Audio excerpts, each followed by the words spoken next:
omading bilan o'ynashma.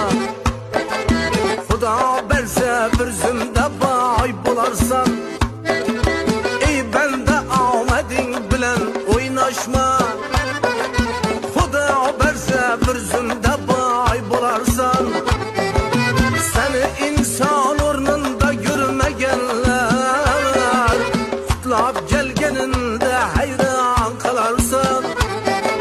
Seni odam o'rnida ko'rmaganlar tabriklaganingda hayron qolarsan. Boshingga ish tushsa qo'lin tortarlar, yo'q yerlardan bir aybingni toparlar.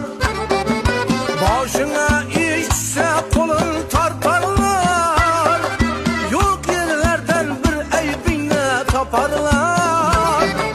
Xizmatingda yurganlagan bardorlar sotib ketganingda hayron qolarsan.